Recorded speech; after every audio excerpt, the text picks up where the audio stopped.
Agora, hoje falaremos de um tema para frente, para o futuro. Se você conhece as profissões do futuro, já sabe que todas elas têm um fator principal, fulcral e em comum, que é a revolução tecnológica que estamos vivendo.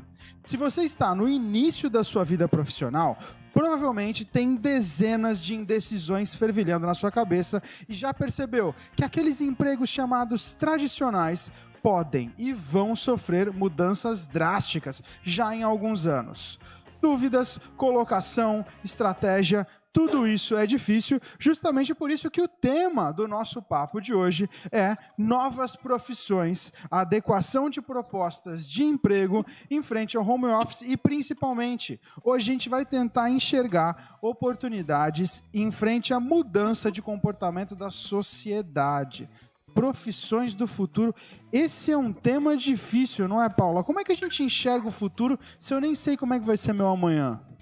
É bastante difícil mesmo. Eu ouso dizer que eu tenho 2 filhas, uma com idade de 9 anos e 5 anos de idade, que as profissões que elas escolherão no futuro provavelmente nem existem nos dias atuais, né? O que antes eram as faculdades mais concorridas aí na nossa... Vou falar minha época, a Bia é um pouco mais nova do que eu, mas a minha época, que era direito, administração, medicina, eu não sei qual será o futuro dessas profissões. Teremos novas profissões que hoje nós desconhecemos, inclusive. Bastante difícil aí no mundo atual mesmo. Pois é, agora... Bia, se me permite chamar de Bia, você já está à frente no sentido de posicionamento até na área que trabalha, porque já mexe um pouco com isso. Agora, como é que é você agora poder traçar os próximos passos, sabendo que o futuro talvez seja o mais diferente e inesperado de toda a história? Então, João, eu acho que a gente não esperava que muitas coisas fossem mudar tão rápido, né? A gente colocar esse tema, talvez há 10 meses atrás, 9 meses atrás, seria até um pouco utópico, né? A gente estava pensando muito à frente, né? Quando a gente falava de novas profissões e de home office, isso era uma coisa que grandes empresas implementavam, mas não implementavam todos os dias, né? Meu marido, por exemplo, trabalha numa multinacional, tinha direito uma vez por semana de fazer um trabalho home office e só, né? Então, as empresas queriam implementar, mas não sabiam como. E aí, com a questão, né, da pandemia, a gente viu que muitas profissões se tornaram iguais. Na verdade, aquela empresa, às vezes, que a gente falava que era uma empresa pequena, né, que a gente imaginava, um empreendedor que trabalha home office tem uma empresa pequena. Hoje somos todos iguais, desde o empreendedor que trabalha home office até a pessoa que trabalha numa multinacional e que está trabalhando em casa, né? E aí a gente vê a força que profissões inesperadas estão tomando, né? Diante dessas novidades, como, por exemplo, vou citar aqui uma que não é tão nova, né? Mas o digital influencer virou uma profissão. Hoje os jovens pensam, né? Eu quero ser blogueiro. Não tem faculdade para ser blogueiro, mas se tornou uma profissão. Então, acho que é um caminho, né? Mas eu acho que a grande questão é como as pessoas vão se profissionalizar para tornar essas profissões realmente o seu dia a dia, né? Maravilha. Inclusive, se você que está nos assistindo também quiser, puder e gostar de contribuir, aproveite as caixas de comentário tanto no Facebook da Conexão 013 quanto no YouTube, porque responderemos assim que possível. Seu Ernesto, agora a grande dúvida que eu tenho é a seguinte: muitas vezes as pessoas colocam de um lado a tradição e do outro a inovação e a modernidade. Nesse momento de mudança emergente, de futuro incerto, a tradição não acaba se chocando com essa inovação e modernidade? Bom, eu vou falar como uma pessoa que abraçou essa profissão de TI, né, de tecnologia da informação. Eu costumo dizer que me encontrei na vida quando comecei a programação. E eu tenho uma frase que eu tenho falado de vez em quando, que é assim: hoje o software, quer dizer, toda essa parte de tecnologia, ele realmente está presente, né, em muitos aspectos da nossa vida. Em todos os momentos agora, a gente está cruzando com alguma tecnologia, desde um pagamento, né, com cartão de crédito, desde uma atividade que mexe com internet das coisas, nas fábricas, toda aquela parte de comunicação, toda essa parte de trabalhar com desenvolvimento de software, como a Bia falou, essa parte de ter vídeos, de participar do YouTube, de você ser um professor virtual e ensina através desses vídeos. Quer dizer, a profissão de professor está mudando radicalmente, porque ele não vai mais ter que ir nas escolas e frequentar aulas. Ele vai fazer os vídeos, e esses vídeos vão ser propagados entre os seus estudantes, depois ele vai simplesmente tirar as dúvidas dos alunos e assim por diante. Então, eu acho que a grande mudança é que cada um de nós precisa ter um conhecimento de tecnologia, quer dizer, entender. E eu, que estou há 50 anos nesse negócio, até agora eu me confundo ou tenho dificuldades toda hora em fazer alguma coisa. Só para falar assim uma coisa maluca, esse negócio de senha. Hoje até passei no banheiro, às vezes você precisa de senha, porque está tudo tão interligado, e essa necessidade então de segurança em tudo que você está mexendo, né, com pagamento virtual, com todo o processo virtual. Então, a única forma de haver uma proteção, né, da nossa intimidade é realmente a cada gesto você ter que colocar uma senha. Então, a recomendação para os jovens, principalmente, e eu acho que isso deveria ser cada vez mais introduzido nos programas escolares, é a tecnologia, porque ela está entrando pesado na nossa vida, ela vai influir, né, com a internet das coisas, com todo esse processo de automação, a inteligência artificial, que vai ser uma revolução também, em que você também não precisa mais memorizar tantas coisas assim, porque se você tiver uma dúvida sobre um assunto, você vai lá e no computador você pergunta, então tem uma facilidade muito grande. Então, eu acho que esse é um ponto que já está acontecendo, está todo mundo vendo, mas eu sinto um pouco falta das escolas de realmente se preocupar com isso, de colocar disciplinas que envolvam as várias facetas da tecnologia, né? Desde programação até ensinar como funciona um chip, como é que funciona todo esse processo nos servidores, como é que é feita a comunicação, todo o processo de transmissão, né? Agora 5G, tudo isso precisa ser agora colocado nos currículos escolares.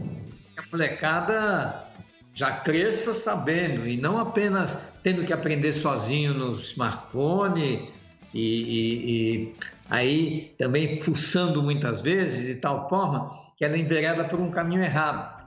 Quer dizer, ela acha que está manjando, sabendo de tudo, e quando na verdade ela está fazendo coisas que não são adequadas do ponto de vista técnico. Pode falar. Não, é isso. Eu, como ponto inicial, assim. Eu vou te falar, Dimitrios, que é isso que me preocupa, para ser sincero, porque eu acho que a educação deve ser sempre a vanguarda. O grande problema que eu vejo é nós, como pátria educadora, que acabamos não dando tanto valor à educação, colocar esse peso na área que não tem investimento, que muitas vezes não tem infraestrutura, só tem o material humano com vontade de fazer, não acaba ficando uma coisa perigosa, isso? Então, o que eu vejo, o que eu sinto, né, no nosso dia a dia, é que toda essa parte de educação no Brasil, ela é efetivamente muito carente. Semana passada aí nós tivemos o Dia do Professor, né? E muitos aqui sabem, por exemplo, um dos países que mais reconhece a profissão do professor, que é aquela pessoa que ensina, né? É um país que tem a consciência de que sem professores nós não temos médicos, não temos cientistas, não temos educadores, não temos empresários, porque eu preciso dessa base da educação. E um dos únicos países que tem essa valorização, né, do profissional é o Japão, né? O professor é o único ser cidadão japonês que não precisa se curvar diante do rei, vamos dizer assim, lá no Japão, diante do governo, né, do país, né, diante da autoridade máxima, todos se curvam.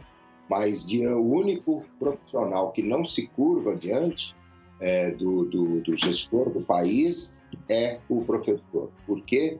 Porque no Japão tem-se esse conceito de que se não houvesse professor, não haveria presidente, né? Não haveria governo. Então, realmente, no Brasil, essa questão da educação, ela é muito crucial.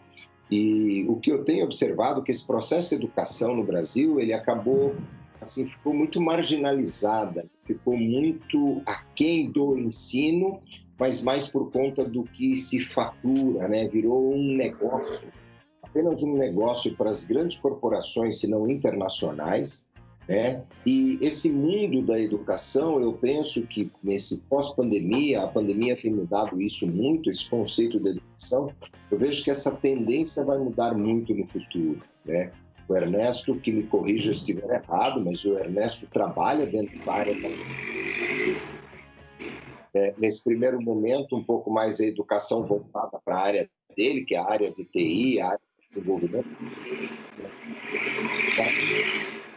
As empresas que não se atentarem a educar, as escolas, as universidades que não mudarem esse modelo de educação, olhando para o futuro, saindo da tal da caixinha, hoje em dia que a caixinha não pode mais existir, né? Nós diríamos no passado que você tem que pensar fora da caixa. Hoje a caixa não existe mais. Esse jovem que está vindo para abarcar esse novo mercado de trabalho que ainda nem existe em termos de profissões de futuro, ele vem com uma nova visão, ele vem com uma nova, como o jovem diz, uma nova pegada, uma nova vibe, nova vibração. Então, esse negócio de ter que colocar os alunos dentro de uma caixinha, dentro de uma sala de aula, para ele estudar história, geografia, quem descobriu o Brasil e todas essas coisas, isso vai cair por terra nos próximos anos. Por quê? Porque a escola não está lá mais para passar esse tipo de conceito. Isso aí ele vai buscar nos buscadores da internet. Quem descobriu determinado país, ele vai procurar e vai achar quais são as principais capitais, ele vai lá e vai encontrar. O que ele precisa em termos de formação educacional, né, de conteúdo, de massa crítica, entender como está funcionando esse mundo e como se posicionar a ideia de empreendedor, como ele lidar, por exemplo, com o dinheiro, né? Então, uma das coisas que eu vejo e sinto que é de vital importância é o jovem aprender como lidar na escola, desde a mais tenra idade, como é que os países orientais ensinar a criança a lidar com dinheiro. O dinheiro é a mola mestra de uma sociedade capitalista. E se a criança não aprende a lidar com dinheiro, como é que vai funcionar? Então, esse processo de educação, ele realmente é muito forte. E nós precisamos esperar que seja a área pública, a área política, que este modelo educacional que nós temos hoje, ele está fadado ao insucesso para os próximos 2 anos, no máximo, estourando. Toda essa mudança comportamental que nós estamos vivendo, as crianças estudando em casa, você vê, nós tivemos praticamente um ano letivo sem crianças indo à escola, sem adolescentes indo à escola e sem adultos indo para a faculdade. Todos estudando em casa dentro de uma configuração totalmente diferente. O que vai acontecer com as universidades? O que vai acontecer com esses prédios físicos?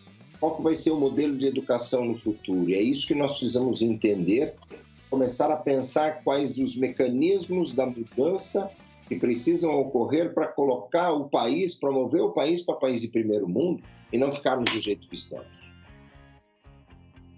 É muito complicado isso, principalmente porque cada vez mais o jovem está conectado, mas ao mesmo tempo está absorto. Não digo nem o jovem, né? Porque nós também estamos nessa categoria, cada vez mais no celular aqui e menos na realidade. Trazendo até um dado, Bia, da Follow Up Assessoria, eu queria mencionar aqui que 71% da população brasileira acessa a internet, mas 66% é ativa nas redes sociais. Mesmo assim, quando a gente faz perguntas de cunho geral sobre o mundo, eu tenho certeza que essa proporção vai cair grotescamente. Isso não acaba sendo um problema, Bia, para você que trabalha com essa parte de assessoria? Não é difícil você driblar essa sensação de conhecimento e não conhecimento real? O que eu falo é que todo mundo pode estar na internet, né? Qualquer empresa pode ser geradora de conteúdo, com responsabilidade ou sem responsabilidade, né? Então, o que a gente precisa como empresários e empreendedores é sempre tomar cuidado de que maneira a gente vai se posicionar, porque nós estamos o tempo todo, né? Quando a gente faz uma publicação, você está gerando um conteúdo e às vezes mexendo com algo da tua área que pode impactar milhares de pessoas, né? E na internet tudo chega muito rápido. Ontem, eu não sei se vocês acompanharam, teve um vídeo de uma menina, né? Uma criança de 3 anos que a irmã brigou com ela. Isso viralizou em tão pouco tempo. E a gente, cada vez mais as coisas vão viralizando e muito rápido. E aí os jovens, eles têm cada vez menos paciência, né? Para essa, como o Dimitris falou, dessa morosidade, talvez possa ser isso, do ensino. E eles estão mais conectados, estão com mais conteúdo. Mas a gente precisa filtrar esse conteúdo para que as pessoas realmente não deixem de aprender com quem sabe mais, né? Eu me lembro logo que eu entrei na faculdade, eu sou jornalista, né? Logo que eu entrei na faculdade, tinha acabado de cair a questão da obrigatoriedade do diploma no jornalismo. E isso, na época, já foi um marco, porque qualquer pessoa poderia ser jornalista, né? A partir daí, você não precisava mais ter um diploma para você ser jornalista. E hoje você não precisa de nenhum diploma, você não precisa de nenhuma qualificação para você estar na internet. Então a gente precisa ter cuidado com o que a gente lê, cuidado com qual é o conteúdo que a gente consome, né? Quais são essas fontes que a gente consome. E se essas fontes têm a ver também com os nossos princípios, né?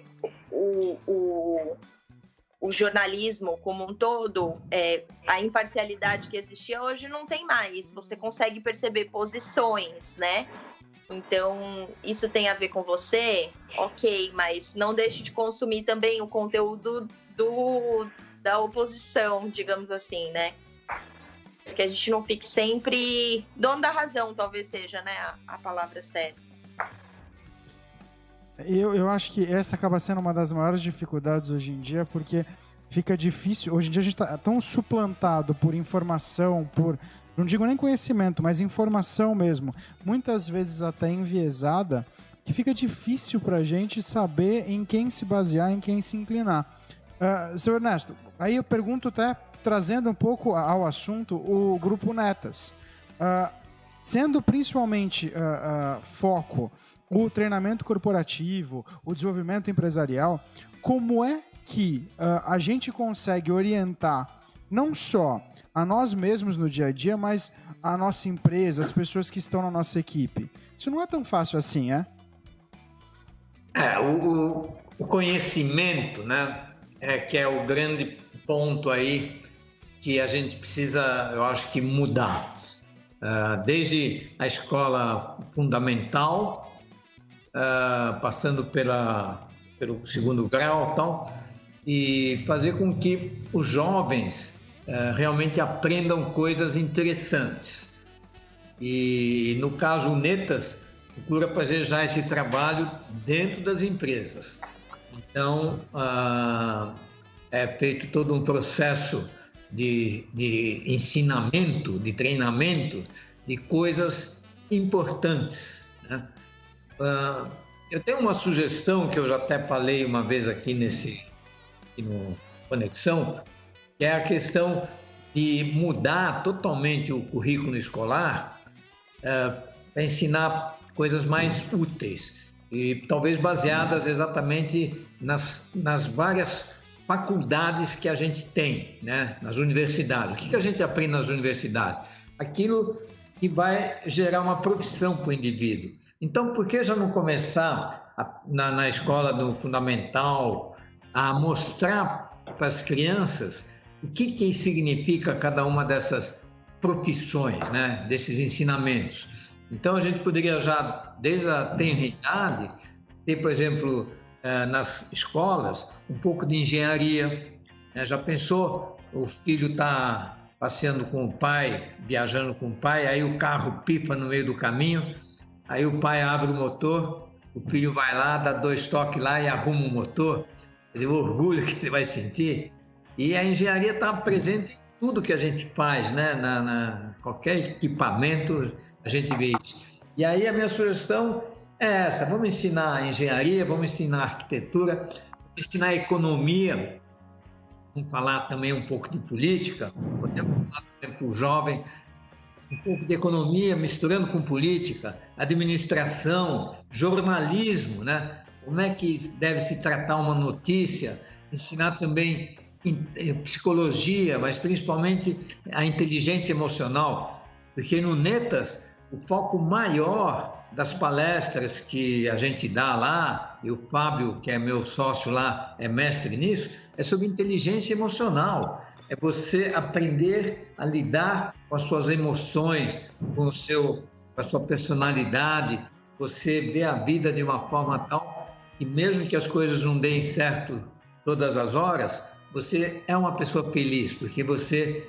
domina a sua mente, você consegue entender como é que funciona a alegria, como é que funciona a tristeza. Então, eu acho que é fundamental toda essa parte do ensinamento, né? As pessoas precisam aprender e o jovem precisa gostar do que ele vê na escola. Não me conformo. Mas, Ernesto, eu vou te interromper, eu vou fazer uma ponderação. Eu tenho 2 filhas, eu já falei no início do programa, em idades escolares, né? E a gente já vê nas escolas particulares, na qual as minhas filhas, felizmente, têm acesso, uma mudança no sistema de ensino. As minhas filhas não aprendem no sistema que eu aprendi lá atrás. Então, elas têm um laboratório maker, onde elas constroem coisas, elas têm assembleias entre os alunos para se discutir quais os combinados. A minha filha ontem fez uma avaliação na matéria de história falando o que faz um vereador, o que faz um prefeito. Então, a escola uniu a época de eleição que nós estamos vivendo com conhecimento. Eu não me lembro, na minha época, ter aprendido o que era prefeito, o que era vereador. A minha mais nova, fui pegá-la na escola hoje e ela veio falando que a atividade dela desse bimestre é sobre cientista. O que faz um cientista? Então, ela vai ter lá atividades no laboratório da escola, de fazer as partes científicas. Então, acho que isso já vem mudando, né? Já vem mudando, acho que, infelizmente, com as escolas particulares, que a gente acredita que vai ter um impacto lá na frente e depois nas escolas públicas, né? Mas eu fico extremamente feliz a gente discutir isso, mas às vezes me parece um pouco de utopia nossa discutir as novas profissões, home office, porque a gente sabe que grande parte da nossa população não tem acesso nem ao sistema de ensino e não sabe nem ler nem escrever. Então, às vezes eu me questiono internamente aqui falando, poxa vida, eu estou aqui discutindo num programa as novas áreas. Ok, acho bacana, acho mais que a gente tem que discutir mesmo, acho que são novas profissões que vão existir frente ao home office. O home office com a pandemia deu um start gigantesco, botou pressão e botou lupa em todas as nossas profissões, é fato, mas a gente tem aí um déficit educacional da nossa população gigantesco, né? Onde nós temos profissões que não têm acesso ao ensino, né? Então, eu fico me questionando muito aqui, trago esse ponto para a gente discutir também. João, me desculpa, mas enquanto a gente estava falando aqui, eu fiquei me questionando isso. Eu falei, ok, estamos discutindo isso, mas e aquela parte da população que não tem acesso, né, a educação, né? Me parece, às vezes, um contrassenso nosso. Não, mas isso não é verdade. Quer dizer, eu acho que exatamente isso que você falou, eu acho que já é uma mudança, né? Quer dizer, agora as escolas estão enxergando essa necessidade de ensinar coisas atuais e eu fico muito contente de ver que está havendo essa reação, porque demorou, mas está chegando. Mas nas escolas públicas ainda não chegou, então tem que agora realmente fazer com que chegue nas escolas públicas também.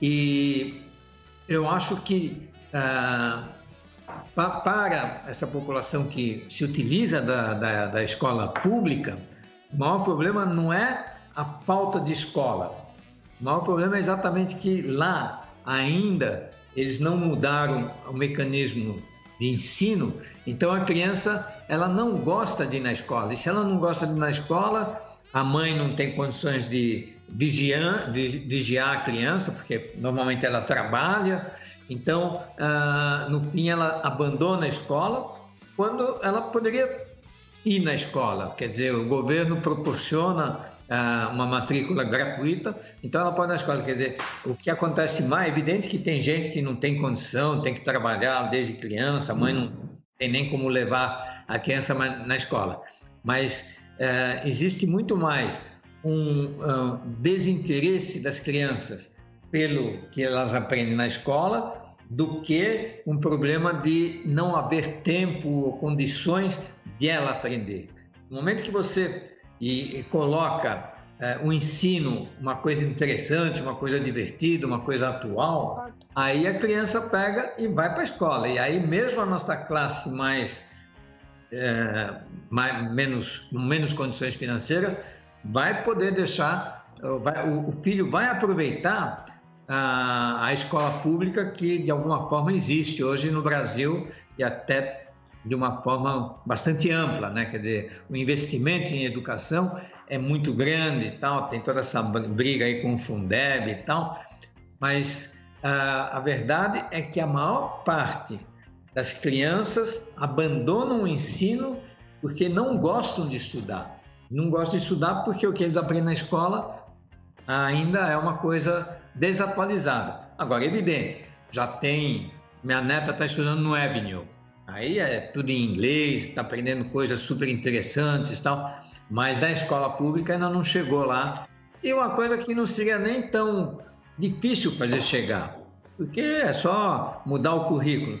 O que existe é, assim, uma falta de desenvoltura em modernizar. É um poder público, aí começa... Mas eu penso que nós tivemos aí um grande passo, porque o MEC determinou já que estão autorizadas as aulas online até dezembro de 2021. Então, acho que com esse sistema online aí, acho que se avançou um pouco, né? Então, acho que em breve teremos já muitas aulas diferentes, muitas aptidões sendo aí evoluídas das nossas crianças, dos jovens de hoje. Vamos agilizar esse processo, ele mais rápido, e aí você vai ter, como tem hoje nos países europeus, principalmente na Finlândia, lá, o que eles aprendem é super interessante, é coisa atual, né? Então, e aí com toda essa evolução, também essa questão de ter aulas em vídeo, né? Funciona, quer dizer, é evidente que o professor tem que fazer a coisa ficar interessante e tal, mas você vê hoje no YouTube assim uma coleção de vídeos incrível que cada vez mais está sendo utilizado, né, pelos jovens, e isso também está elevando um pouco aí o nível cultural, né, das pessoas, cada vez mais. Mas eu acho que a gente está indo no caminho, mas atrasado, poderia ir mais rápido, né? O Brasil está bem atrás dos países mais avançados e não por uma falta de condição econômica, tal, é pela lentidão com que todo esse processo está sendo feito, se discutindo muito assim, né? Qualquer mudança no currículo escolar, nossa, é tanta dificuldade que as pessoas que querem mudar têm, né? E a coisa se torna lenta. Então, isso, eu acho que o governo deveria realmente agir de uma forma bem incisiva, agilizando todo esse processo. Voltando exatamente às 18h39, já retornamos aqui do intervalo e já queria agradecer a presença nos comentários. No Facebook aqui, a Mônica Melão já diz: ontem nosso mestre Ernesto deu uma aula para 150 alunos mackenzistas. O Ernesto tem um trabalho enorme para levar o ERP nas universidades. Isso deveria ser parte do currículo. Nosso projeto ERP em sala de aula é espetacular. Na mesma entoada, no YouTube, temos aqui, Bia, uma pessoa aqui elogiando você, falando: grande Beatriz, trabalhamos juntos. Se trata do Rodolfo Milone. Rodolfo, inclusive, que Verdade. ele falou, traz aqui um questionamento muito interessante, e até para introduzir esse questionamento, eu gostaria de contar uma pequena historinha bem curta. Mário Sérgio Cortella foi o secretário municipal de educação de São Paulo, nos anos 90, na época do governo da Luísa Erundina. E numa reunião que ele teve, numa época, toda a cúpula da educação do estado de São Paulo, do município de São Paulo, perdão, com membros da Universidade de Cambridge. E eles tinham um debate muito parecido com esse aqui nosso de hoje. Como é que vai ser o futuro? Como é que o aluno vai aprender? Como é que a gente se atualiza? E a conversa foi subindo o ânimo. Eles olham para o lado, no canto da sala, está o representante de Cambridge rindo. E aí quando eles perguntam, mas desculpa, o que está acontecendo? O que é engraçado? Eu assim, não, é engraçado que normalmente os primeiros 500 anos são sempre os mais difíceis, né? Depois facilita, né? Aí a minha dúvida é, tudo bem, Cambridge foi fundada em 1209, então fica mais fácil esperar os primeiros 500 anos. Mas o Rodolfo traz aqui um questionamento que, para ser sincero, me preocupa. Ele fala assim: João, 40% das escolas municipais no Brasil não possuem suporte para EAD. A maioria dos alunos de escolas municipais nem sequer tem acesso à internet. E ele ainda continua: estima-se que 40% não tem acesso algum. Gente, eles não têm internet. Aí minha pergunta que fica é: a gente vai ter que esperar mais 500 anos? Eu vou jogar essa pergunta aqui no ar para quem quiser acabar se aventurando. O que faremos? Aguardaremos mais 500 anos? Olha, eu escutei de uma amiga que a filha dela estuda em uma faculdade pública, tem condições, né, mas estuda numa faculdade pública, e ela continuou sem aulas até setembro, porque os alunos não têm acesso à internet, não têm celular, não têm computador. É estranho falar isso, né, nos dias de hoje, mas existem pessoas, talvez um pouco fora da nossa realidade, que não têm esse acesso. Então, esse caminho de progresso, ele é muito mais difícil. Então, como que a gente vai ter uma educação igualitária se as pessoas não tiverem acesso à internet, né, numa condição como a que a gente vive hoje? Então, eu acho que a gente, quando pensa numa evolução de educação, a gente não está falando só de educação, a gente está falando principalmente de políticas públicas, a gente está falando principalmente de economia, e tudo vai girar em torno disso, né? A gente vai estar sempre voltando nessas questões básicas aí. E eu acho que um diferencial é que a gente tem que lembrar sempre que nós 5 estamos no estado de São Paulo, né? O estado de São Paulo tem um diferencial perto de outros estados que eu imagino aí sim que as escolas públicas não cheguem, né? Nós temos estados muito mais pobres. O estado de São Paulo é um estado rico, entre aspas, né? O governo investiu muito, né, dando iPads. Eu ouvi a prefeitura do estado de São Paulo forneceu iPads para as crianças, forneceu internet, né? Eu acho que a pandemia veio dar um pontapé inicial. Então, respondendo a pergunta, João, não acho que vai demorar 500 anos. Eu acho menos, porque a pandemia deu um pontapé inicial nessa necessidade de evolução tecnológica aí, né? Que antes nós não tínhamos. Então, mas isso estou falando em estado de São Paulo, e acredito que os outros estados tenham dado um pontapé mais de leve, né?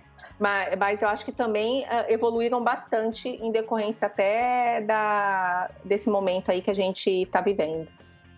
Dimitrios? Eu acho que o Brasil vive aí um momento de diferença social bastante grande, né? Quer dizer, essa pandemia eu acho que agravou um pouco.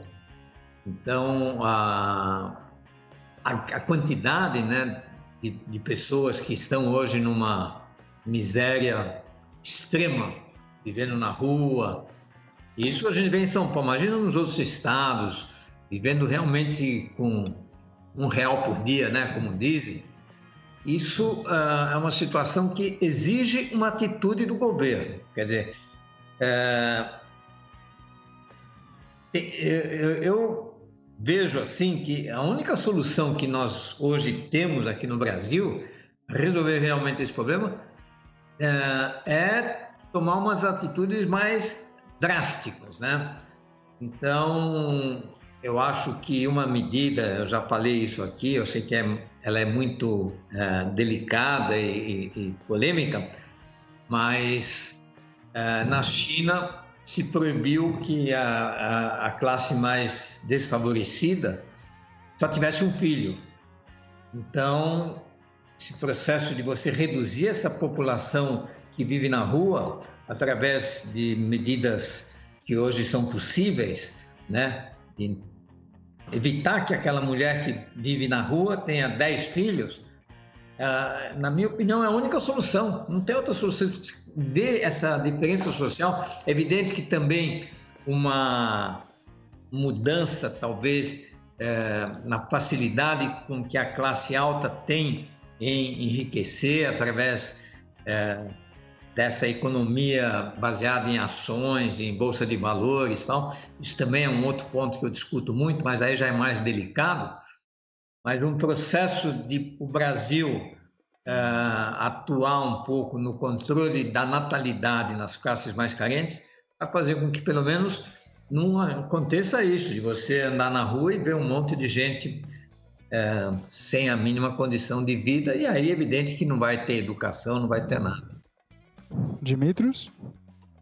Bom, eu vejo que realmente, né, essa questão de profissão de futuro, do ensino, de como preparar o jovem, está muito exatamente nessa baixa.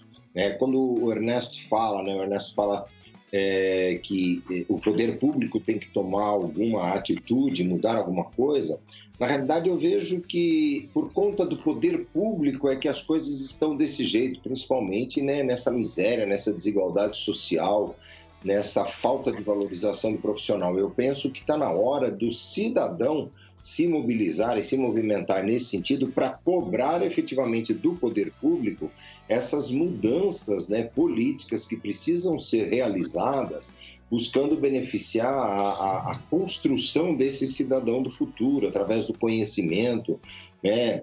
Concordo que, eventualmente, se comparado o estado de São Paulo com outros estados do país, nós somos um estado, entre aspas, mais rico ou que tenha trazido um pouco mais de condições.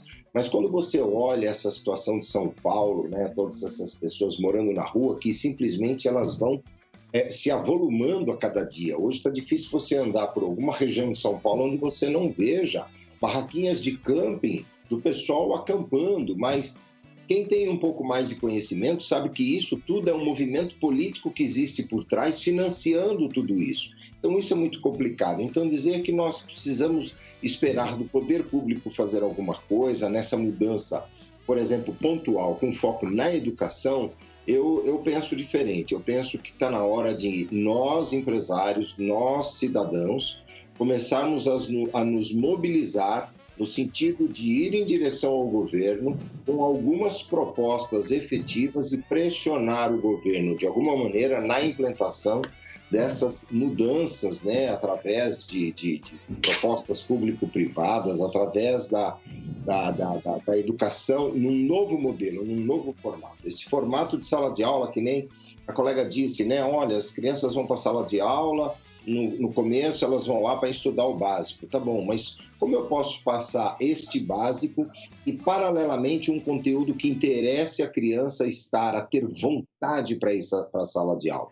O que nós observamos hoje é que a maior parte das crianças, independente da idade, que dirá os que estão já lá no ensino médio, né, eles não têm vontade para ir para a sala de aula porque não tem nada de interessante para aprender, eles aprendem coisas...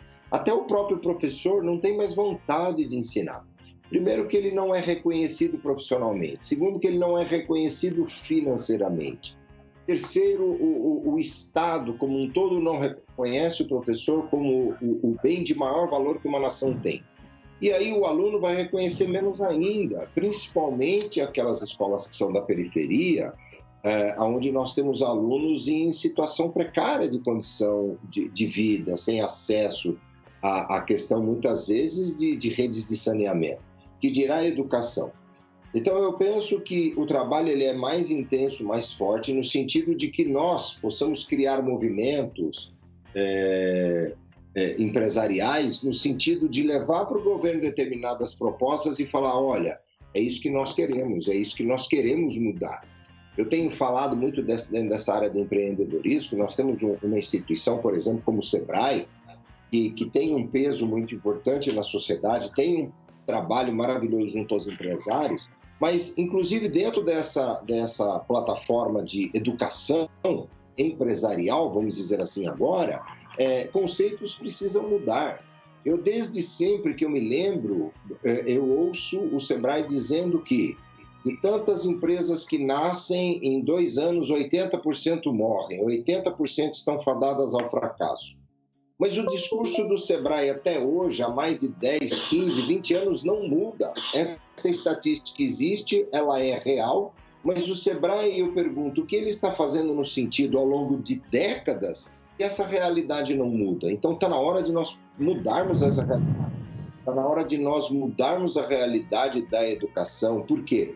Porque o jovem que está nascendo agora, esse jovem que está na escola com 5, 6, 7, 10, 12... 15 anos de idade, ele não vai mais aceitar este modelo de educação que nós temos. Ele vai revolucionar. E se não formos nós, gestores das empresas, dos negócios, a promover essa mudança, pressionando o governo, isso vocês podem observar. O próprio jovem, pela atitude dele em sala de aula, vai acabar promovendo esse tipo de mudança. Porque a mudança, ela é inevitável. Não importa o que os grandes queiram segurar, não vão conseguir segurar por muito tempo. Porque o jovem que está chegando hoje, ele está vindo dentro de uma nova energia. Ele está vindo, sabe, o jovem de hoje, você dá um tablet para ele, ele sabe configurar o tablet, ele sabe configurar um celular. E nunca ninguém ensinou isso para ele. Você pega um avô que quer mexer no celular, chama o neto de 6 anos de idade que ele vai programar todo o celular para o vovô. Né? Por quê? Porque ele já vem, vamos dizer assim, conectado. Ele já vem com a banda dele, o Wi-Fi de 6G já instalado. Já vem com um processador de uma velocidade muito grande. Então, aí ele vai para a escola e olha esse padrão, ele fala... Ele nem conhece o padrão antigo, mas ele fala, isso aqui está tudo errado, isso não funciona. Por que é desse jeito? Por que eu tenho que aprender isso? Aonde eu vou usar isso na minha vida? Não, você não vai usar em lugar nenhum, mas é que está na grade curricular, você tem que aprender. E tem que fazer prova. Nós ainda estamos na fase de que um aluno tem que fazer prova. Isso é um absurdo, no meu ponto de vista. O aluno não tem que fazer prova. O aluno tem que saber a matéria porque ele gosta daquela matéria, ele integra aquela matéria nele mesmo.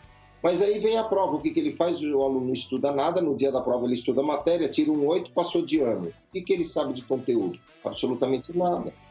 Porque eu não preciso obrigar um aluno a fazer prova, ele simplesmente eu tenho que fazer uma avaliação perene e constante no dia dele, a partir da atitude dele, a partir do ensino, e eu tenho que tornar, enquanto professor, esse ensino gostoso, com conteúdo valoroso. Senão não vale a pena. Penso eu dessa forma. Show. Aliás, queria até passar a bola para o senhor Ernesto, que vai ter que sair agora. Estão me chamando lá para outra live, e até é um exemplo bem interessante. Quer dizer, eu vou fazer uma palestra com os alunos da FATEC, né, via internet, e esses alunos querem exatamente saber o que tem de super atual. Eles querem saber como é que está indo as empresas no momento, o que a gente deve esperar. Então, isso que o Dimitris falou, tem que mudar, eu acho que muitas coisas, né? Não é fácil, né? O governo também não tem uma varinha mágica para chegar lá e resolver todos os problemas. É evidente que o Brasil peca por um governo muito pesado, o que consome muita despesa.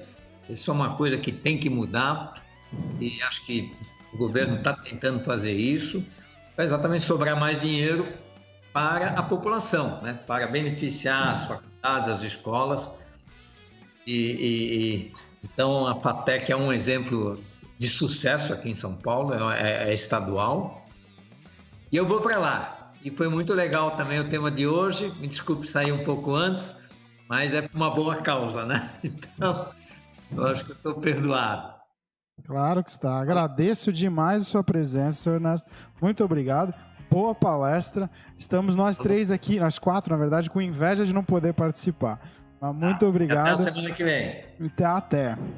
E aí, queria até passar a bola já agora para as meninas aqui. Meninas, obviamente, no modo carinhoso que falo.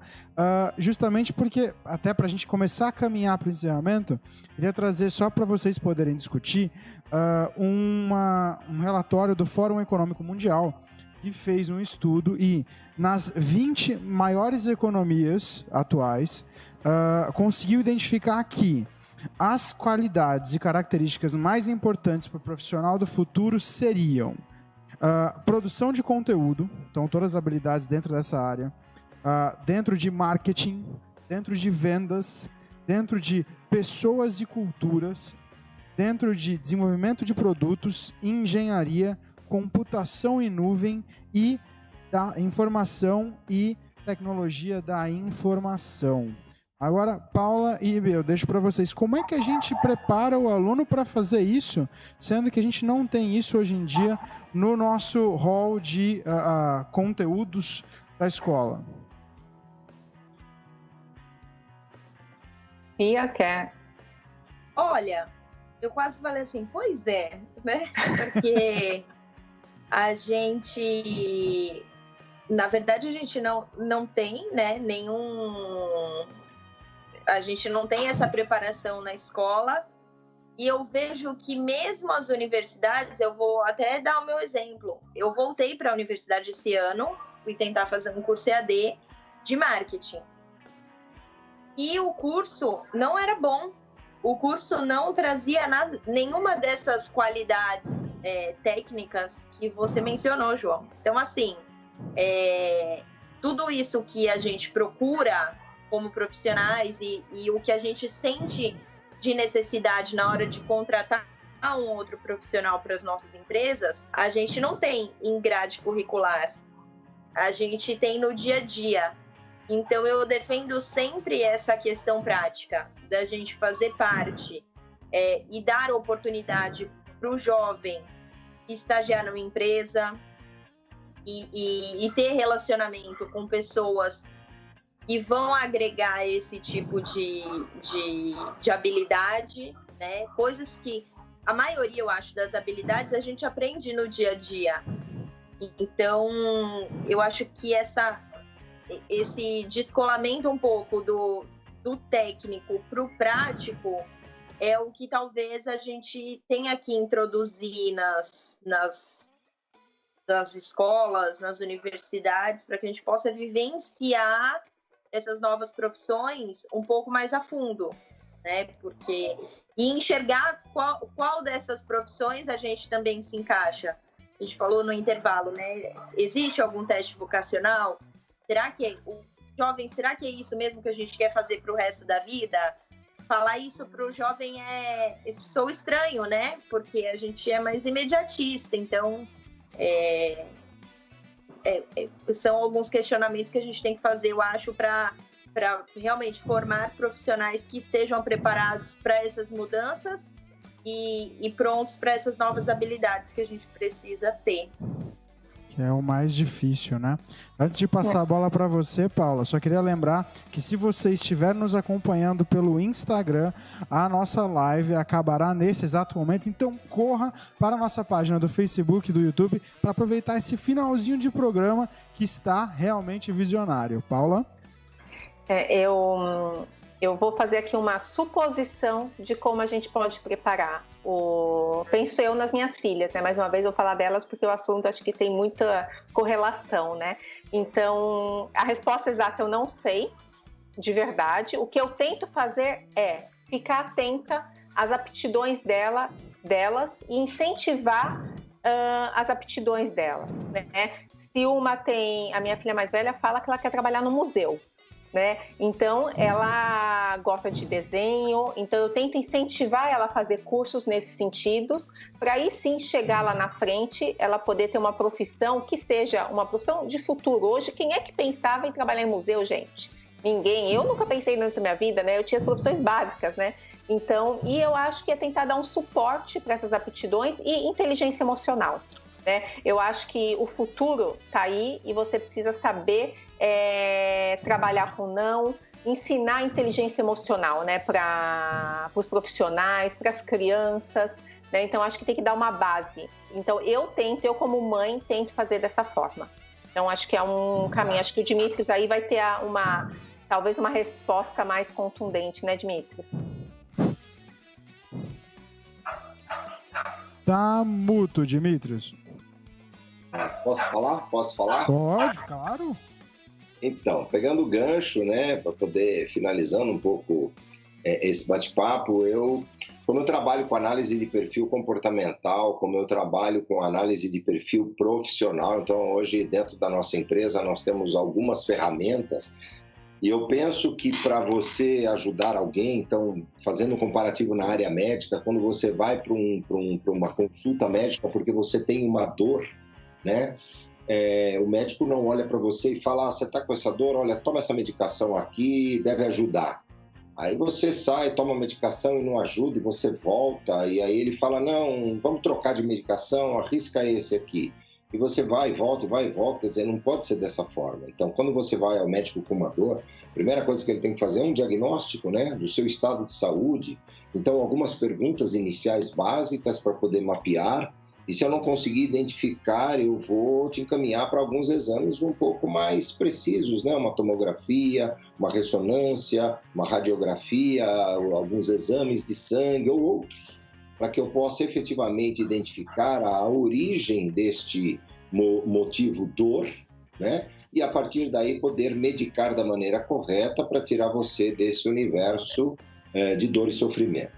Eu vejo que não é diferente, por exemplo, para o jovem. O jovem está saindo do ensino médio, ansioso e aflito com uma grande dor. A dor do quê? Da incerteza. O que eu vou fazer? Quais são as profissões do futuro? Quanto eu quero ganhar? E o jovem não foi ensinado primeiro a sonhar, não foi ensinado a planejar a sua vida, não foi ensinado a poupar dinheiro ou respeitar a energia do dinheiro, e ele é lançado no mercado com o conceito, olha, você tem que fazer uma faculdade, porque se você não fizer uma faculdade, você não vai ser nada, porque o mercado, isso, está bom, mas eu vou fazer uma faculdade, mas qual eu vou fazer? Eu não sei. Então aí nós entramos com algumas ferramentas de análise de perfil, análise de mapeamento da vida, onde a partir de mapas como Extended Disk, mapa numerológico cabalístico, mapa quântico, né, nós conseguimos identificar o quê? Quais as habilidades e as potencialidades daquele jovem. E, acima de tudo, o que ele veio fazer aqui em termos de missão de alma. Todos nós adultos hoje, nas empresas, em treinamentos, nas redes sociais, nós ouvimos muito falar no poder do propósito, a necessidade de você ter um trabalho direcionado à sua missão, a seu propósito de vida, a seu propósito de alma. E isso vão falar para uma pessoa que já está lá quase beirando a entrada da melhor idade, aos 50, 60 anos de idade. Quem precisa saber o seu propósito, sua missão de alma, é o jovem que está começando uma carreira e já começa na carreira onde ele se identifica com determinadas atividades, porque são os dons e talentos que ele tem, que ele traz inatos no seu ser a partir do momento da sua chegada, do seu nascimento aqui. Cada um de nós tem um dom e um talento, e se eu não identificar isso, nós criamos todo esse conflito. Olha, tenta essa faculdade. Tenta esse analgésico, tenta esse antibiótico. adianta isso. Não, eu preciso saber qual a sua dor. A minha dor é essa. Legal, vamos fazer um diagnóstico? Cara, sua missão de alma é trabalhar pela humanidade. Seus dons e talentos são da comunicação, são da oratória, são do relacionamento. Ótimo. Suas aptidões profissionais são essas. Agora, dentro do universo do mercado, onde nós precisamos direcionar esse profissional, com quais cursos e atividades, na direção daquilo que é o propósito de vida dele, propósito de alma. E aí ele viverá uma vida plena, uma vida feliz. Ele não vai trabalhar porque tem que trabalhar para ganhar dinheiro. E aí a pandemia vem nos trazer exatamente esse momento de reflexão, esse momento de olhar para dentro de si. O que você gosta de fazer? Como você gosta de fazer? Por que você está trabalhando numa empresa que você não gosta, não suporta essa atividade? É porque dá dinheiro. Então, vai morrer de estresse, vai morrer infartado, vai ter um câncer, porque é assim que funciona. Então, já amanhã é quarta. Na quinta-feira eu vou fazer uma vivência, né, sobre a espiritualidade no ambiente empresarial. Não é a religiosidade. Então, quem quiser me seguir no Instagram, é Dimitrios.oficial, eu vou fazer um treinamento via Zoom, uma vivência na quinta-feira à noite, e lá vai ter todas as informações, aonde exatamente nós vamos trazer isso, né? A espiritualidade dentro da empresa. Qual que é a missão da empresa? Qual que é a missão de alma da empresa? A empresa existe porque ela tem um propósito maior de realizar junto à sociedade. Então, ela não existe para ganhar dinheiro para os seus sócios. Os sócios estão lá para exercitar, através da empresa, sua missão de alma, sua missão de vida. Por isso que as pessoas vivem infelizes, por isso que as pessoas estão em depressão, por isso que as pessoas vivem ansiosas, angustiadas. Por isso que o jovem, nessa época que nós estamos vivendo, nos últimos anos, é o maior índice de suicídio de todos os tempos. Jovem de 14 a 22 anos de idade. Porque nós queremos pressionar, enfiar ele dentro de uma caixinha, porque tem que ser assim. Ele fala: eu prefiro tirar minha vida do que decepcionar meus pais, porque meus pais estão apostando algo em mim que não é o que eu quero fazer. Então, mas você precisa fazer isso para ganhar dinheiro. Então, assim, o que eu tenho a dizer nesse momento é: quem tem seus filhos não entender a importância e a necessidade de mapear os meus filhos e entregar para ele o seu book da vida, ele, olha, está aqui o seu manual da vida. Essas são suas lições de vida. Você veio aqui para exercer esse tipo de papel junto à sociedade, ajudar a promover o crescimento através dos seus dons de alma e você exercendo isso na direção do seu propósito maior. E aí ele olha para aquilo lá e fala: putz, isso aqui eu me identifico, isso aqui eu gosto, isso faz sentido na minha vida. Então ele vai se estudar, ele vai sentar na faculdade, ele vai fazer um monte de coisa. E eu tenho exemplos muito vivos e verdadeiros. Eu sou pai, tenho 6 filhos, tá?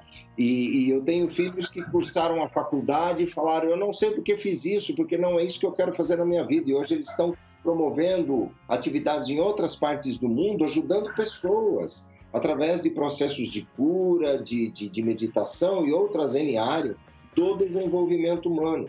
Aquela área que ele estudou porque falaram que ele tinha que estudar para tirar um certificado para ganhar dinheiro, ele olha para isso e fala: mas eu não quero só ganhar dinheiro, eu quero me sentir útil, realizado e feliz. E só ganhar dinheiro, às vezes, não é o resultado para atingir um nível de felicidade plena. Então é isso que hoje nós levamos para dentro das companhias, para dentro das escolas, para dentro das empresas. O que faz você feliz. E com base nisso: Dimitrios, mas eu, assim, minha família é toda de advogados, mas eu adoro cozinhar. Cara, então vai cozinhar. Por que você não cozinhar? Porque se eu falar para meu pai que eu quero ser um chefe, um cozinheiro, ele vai me deserdar da família, porque eu tenho que herdar um negócio da minha família. Eu falei: então, ele vai morrer infartado ou vai se suicidar, porque ele não vai conseguir conviver com isso. Então, mais do que uma análise de perfil, de análise de profissão, né, que fazem nas escolas, que é muito superficial, precisa fazer um trabalho mais pontual. E é isso que nós fazemos.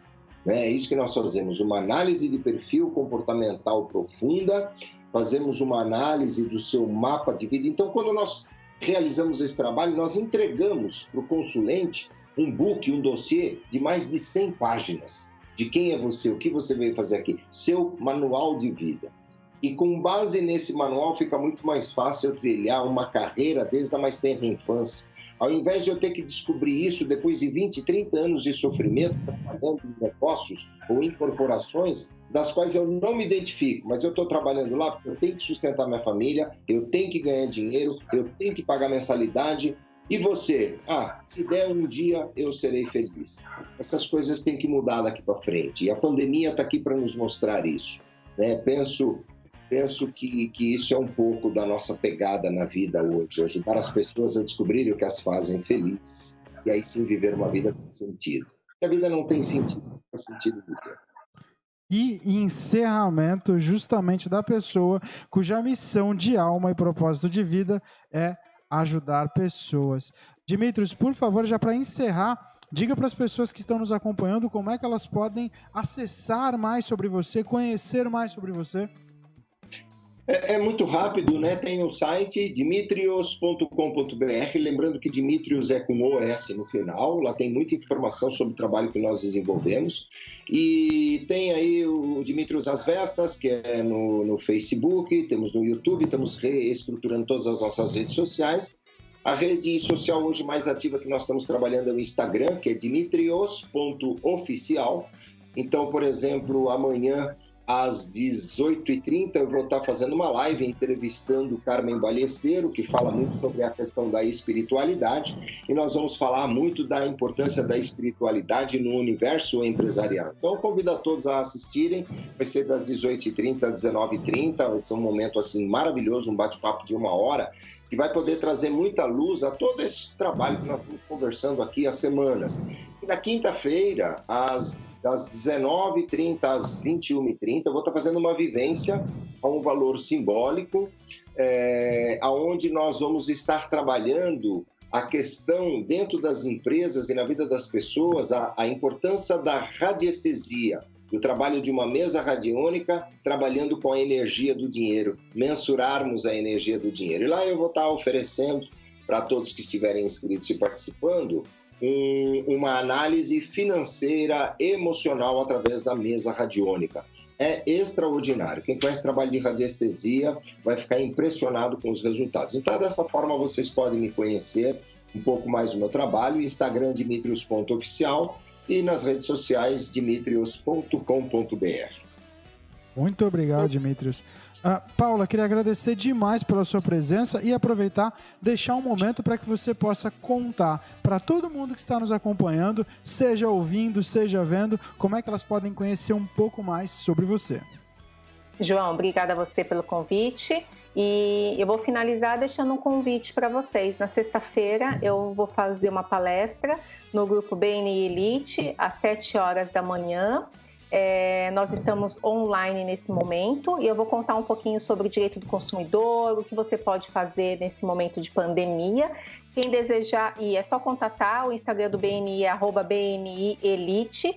Você entra no Instagram e solicita via direct o nosso convite online, que vai estar disponível, e ele é feito para empreendedores que podem e conseguem atender mais clientes. Então vai ser muito bacana.